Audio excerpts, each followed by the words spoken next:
السلام علیکم guys, welcome back to my YouTube channel. میں ہوں آپ کی اپنی ماہ نور۔ امید کرتی ہوں آپ سب خیر و عافیت سے ہوں گے۔ جو واقعہ میں آپ کے ساتھ شیئر کرنے جا رہی ہوں، یہ انتہائی خوفناک واقعہ آج سے چند سال قبل میرے ساتھ پیش آیا۔ میں نے سوچا کیوں نہ اپنی آپ بیتی آپ لوگوں کے ساتھ بھی شیئر کی جائے۔ یہ واقعہ بظاہر تو چند سال قبل میرے ساتھ پیش آیا، لیکن اس کے اثرات آج تک مجھ پہ نظر آتے ہیں۔ اس واقعے کے بعد میں اتنی بدل گئی کہ مجھے خود بھی یقین نہیں آتا کہ میں وہی ہوں۔ آج بھی جب اس واقعے کا ذکر کیا جائے تو ہم تمام بہنیں ڈر جاتی ہیں۔ ہم تمام بہنیں ڈر سے کپ کپانے لگتی ہیں اور میرے رونگٹے کھڑے ہو جاتے ہیں۔ یہ اتنا خوفناک منظر آج بھی میرے ذہن میں بالکل ویسے کا ویسا ہی محفوظ ہے۔ یہ واقعہ میں یاد تو نہیں کرنا چاہتی تھی، مگر میں نے سوچا کیوں نہ اس کو آپ کے ساتھ شیئر کر کے میں اپنا دل ہلکا کر لوں، اپنا ذہنی تناؤ کم کیا جائے۔ تو ہوا کچھ یوں تھا کہ جب ہم گاؤں پہنچے تو ہر طرف سناٹا ہی سناٹا چھایا ہوا تھا۔ سردیوں کے دن تھے اور ہم دوپہر کے قریب گاؤں پہنچے۔ ہم نے کھانا کھایا اور کچھ دیر آرام کیا۔ آرام کرنے کے بعد ہم تمام کزنز مل بیٹھ کر باتیں کرنے لگے۔ باتوں کے دوران ہی ہم نے گاؤں گھومنے کا فیصلہ کیا۔ مغرب کے قریب ہم گھر سے نکلے اور اذانیں ہو رہی تھیں۔ ہم نے کچھ دیر باہر چہل قدمی کی اور باتوں کے دوران ہمیں وقت کا اندازہ ہی نہیں ہوا۔ چلتے چلتے ہم گھر سے اتنے دور آ گئے کہ ہمیں یہ بھی نہیں پتہ چلا کہ ہم گھر سے کافی فاصلہ طے کر چکے ہیں۔ ہم اتنے دور آ گئے تھے اور ہم ڈر بھی رہے تھے کہ اب کیا ہوگا، مگر جو خوفناک آوازیں ہمارے کانوں میں پڑ رہی تھیں وہ ہم نے آج تک نہیں سنی تھیں۔ فصلوں میں سے عجیب و غریب طرح کی آوازیں ہمیں سنائی دے رہی تھیں۔ چلتے چلتے میری بہن کو ایک جھولا نظر آیا۔ وہ جھولا درخت کے بالکل نیچے لگا تھا۔ میری بہن ضد کرنے لگی کہ اس کو جھولا جھولنا ہے۔ سب کزنز نے اور میری کچھ بہن نے اسے روکنا چاہا، مگر وہ رکنے کا نام ہی نہیں لے رہی تھی۔ اتنے خوفناک منظر اور اتنی خوفناک رات میں ہم نے اس کو بہت روکنا چاہا۔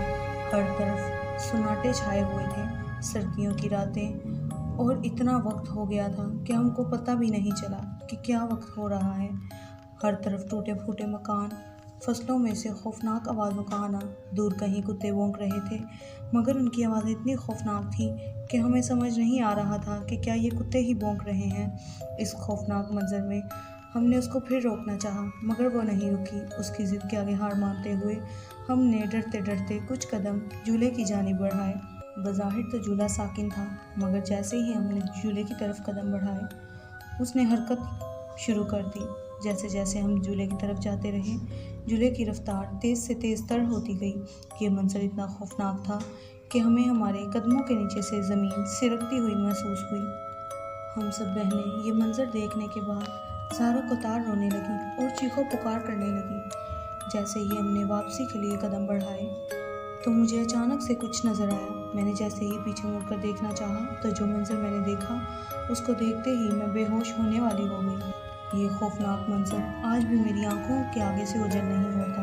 میں نے دیکھا کہ جھولے پہ ایک خوفناک لڑکی بیٹھی تھی، جس کی لال سرخ بڑی بڑی آنکھیں اور اس کے لبوں پہ طنزیہ مسکراہٹ جاری تھی۔ اس کے بال ہوا میں جھول رہے تھے اور وہ ہمیں دیکھتی جا رہی تھی۔ میرا دل کیا کہ اچانک اس دنیا سے غائب ہو جاؤں، مگر کیا کیا جا سکتا تھا؟ اس خوفناک منظر سے آنکھیں بند کر لینے سے کیا میں بچ سکتی تھی؟ بالکل بھی نہیں۔ ہم سب کزنوں اور بہنوں نے واپس جانے کے لیے جیسے ہی قدم بڑھائے تو مجھے میرے ہاتھ پر کسی کی گرفت محسوس ہوئی۔ میں نے جیسے اپنے ہاتھ کو دیکھنا چاہا تو جو منظر میں نے دیکھا وہ دیکھتے ہوئے میری جان نکلنے کو ہو گئی۔ میں نے دیکھا کہ اس چڑیل کا ہاتھ میرے ہاتھ میں تھا اور وہ مجھے کھینچنا چاہ رہی تھی۔ میں نے اور اونچی اونچی رونا شروع کر دیا اور چیخو پکار کرنا شروع کی۔ میری تمام بہنوں اور کزنز نے مجھے کھینچنا چاہا۔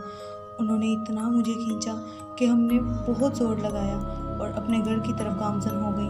ہم اتنا دوڑ رہی تھیں، لگ رہا تھا کہ یہ راستہ آج ختم ہی نہیں ہوگا۔ راستہ یوں محسوس ہو رہا تھا جیسے لمبے سے لمبا تر ہوتا جا رہا ہو۔ کچھ فاصلہ طے کرنے کے بعد میں نے پیچھے مڑ کر دیکھا۔ جھولے پہ بیٹھی وہ چڑیل اپنا ہاتھ کچھ اس انداز میں ہلا رہی تھی جیسے ہم سب کو اپنی طرف بلا رہی ہو۔ یہ منظر دیکھتے ہی میرے جسم میں کپ کپاہٹ دوڑ گئی اور میں نے مزید چیخو پکار مچا دی اور جلد از جلد سب کو گھر جانے کے لیے کہا۔ ہم سب دوڑ رہے تھے اور یوں محسوس ہو رہا تھا جیسے گھر ہم سے دور تر جا رہا ہو۔ ہمیں دور سے گھر کی لائٹ جلتی ہوئی محسوس ہوئی۔ ہم نے مزید اپنی رفتار میں تیزی کی اور گھر کی طرف گامزن ہوئے۔ گھر پہنچتے ساتھ ہی میں دروازے میں گر گئی اور بے ہوش ہو گئی۔ جب مجھے ہوش آئی تو میں ایک کمرے میں تھی اور تمام گھر والے میرے ارد گرد اکٹھے تھے۔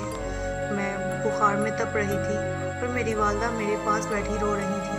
تمام بچوں نے انہیں وہ واقعہ تو سنا دیا تھا جو ہمارے ساتھ بیتی تھی، مگر تمام گھر والے بہت غصہ تھے کیونکہ ہم انہیں بتائے بغیر اور ان کی اجازت کے بغیر وہاں گئے تھے۔ پھر جب میری حالت کچھ سنبھلی تو نانا جان نے اس واقعے کے بارے میں بتایا کہ ہاں بیٹا، وہاں دور ایک چڑیل کا قصہ مشہور ہے، اور اس کے بارے میں بتایا کہ وہ جب بھی کوئی وہاں جاتا ہے تو اس کو کہتی ہے آؤ میرے ساتھ کھیلو، جس کی وجہ سے ہم کافی زیادہ خوفزدہ ہو گئے اور کچھ دن میری طبیعت نہیں سنبھلی۔ پھر جیسے ہی میں کچھ سنبھلی تو ہم فوراً سے لاہور آ گئے۔ مجھے لگتا ہے کہ جو میرے ساتھ ہوا اس سے برا کسی کے ساتھ بھی نہیں ہو سکتا۔